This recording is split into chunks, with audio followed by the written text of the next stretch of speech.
Lugadan ang duwang parasira sa San Andres, Catanduanes, makalihis na pagbabadilon kan kapulisan.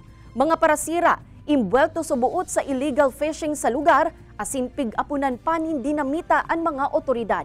Si Rosie Nievan nakaalerto. Lugadan ang duwa sa 5 parasira na nasitakan kapulisan, bantay dagat asin Municipal Agriculture Office na imbwelto sa iligal na pagsisira. Ini makalis pauranan subot nin balakan kapulisan ang nasambitan ng grupo.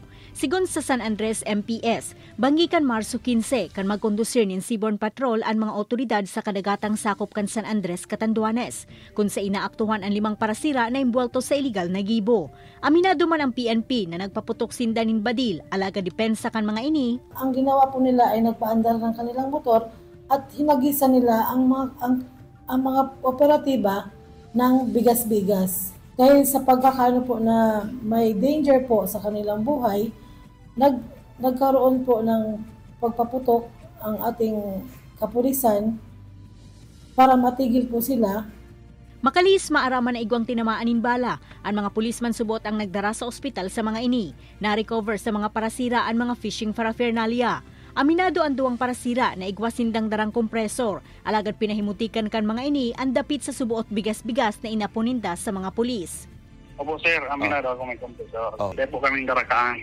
Dahil po sir, nakalugmog po kami sir, nagkapagod po kami sa matama po ang mga bala kapag paputok nila. Dahil po kami tinapok sir, dahil po kami nakakaiyan. Sa ngunya nagpaparahay pa sa ospital ang duwang parasira, mantang pinalibre naman ang tulong kaibanan kan mga ini. Pangapudan man kan pamilya kan mga biktima na magkaigwanin hustisya ang ginibong pangbabadil kan mga otoridad asin tabangan sinda sa pagpapabulong sa mga ini. Ini si Rosie Nieva, Balitang Bicolanja.